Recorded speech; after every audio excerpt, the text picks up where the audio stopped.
ആരെങ്കിലും വീട്ടിൽ വരുമ്പോൾ ക്യാറ്റ് ഹൽവ മാത്രം ആക്കണ്ട, ആപ്പിൾ ഹൽവയും ഉണ്ടാക്കാം. ആപ്പിൾ ഹൽവ ഉണ്ടാക്കാനായി ആദ്യം വേണ്ടത് കുറച്ചധികം ആപ്പിൾസ്. പിന്നെ അത്യാവശ്യമായി വേണ്ടത് ആപ്പിളിന്റെ തൊലി കളയാൻ 2 ജോലിക്കാർ. എന്റെ ആ 2 ജോലിക്കാരാണ് ഇവര്. പിന്നെ ഈ തൊലി കളഞ്ഞ ആപ്പിൾ ചോപ്പ് ചെയ്യുന്ന പരിപാടി ഞാൻ ഏറ്റെടുത്തു, അല്ലെങ്കിൽ ഈ പരിപാടി ഇപ്പോഴെങ്ങും തീരൂല. അങ്ങനെ ഞാൻ കുനുകുനെ അരിഞ്ഞ ആപ്പിൾ അമ്മ കുറേ നെയ്യ് ഒഴിച്ച് പാനിലേക്ക് ഇട്ടു. പിന്നെ പാനിലിട്ട് ചേച്ചി ഇളക്കും പോലെ ഇളക്കിക്കൊണ്ടേയിരിക്കണം. ആപ്പിൾ ഹൽവയാണെങ്കിൽ യെല്ലോ കളർ നിർബന്ധമാണ് എന്നും പറഞ്ഞുകൊണ്ട് കൈ കിട്ടിയ കുറച്ച് മഞ്ഞപ്പൊടി ഞാൻ അതിൻ്റെ അകത്തിട്ടു. പിന്നെ അമ്മ ദേ ഇടുന്നത് പോലെ, ഇവിടെ എത്ര സ്പൂൺ ഇട്ടെന്ന് എനിക്ക് അറിഞ്ഞൂടാ, കുറെ ഇടുന്നുണ്ട്. ഇങ്ങനെ ഇടുന്ന പോലെ നമ്മൾ കുറെ പഞ്ചസാര അതിൻ്റെ അകത്ത് ഇടണം. പക്ഷേ ഇതൊന്നുമല്ല ഇവിടുത്തെ ട്വിസ്റ്റ്. ഞാൻ രാവിലെ ഓട്സും ബ്രെഡും ഒക്കെ കഴിക്കുന്നത് വൈകിട്ട് ഈ പഞ്ചസാര കഴിക്കാനാണത്.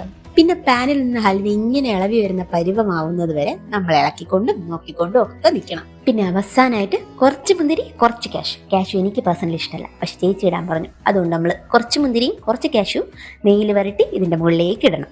ഞാൻ വീഡിയോ എടുക്കുന്നുണ്ട് അമ്മ പാടുപെട്ട് ഇതിനെ ഗാർണിഷ് ചെയ്യാൻ പെടുന്ന പാടാണ് ഇപ്പൊ കാണുന്നത്. പിന്നെ നേരെ സാധനം ഡൈനിങ് ടേബിളിലേക്ക്. ആദ്യത്തെ ടെസ്റ്റ് ഡോസ് ചേട്ടനും ചേച്ചിക്കും കൊടുത്തു. രണ്ടുപേരും കഴിച്ചിട്ട് കൊള്ളാന്നാ തോന്നുന്നത്, എക്സ്പ്രഷൻ കണ്ടിട്ട് കൊള്ളാന്നാ തോന്നുന്നത്.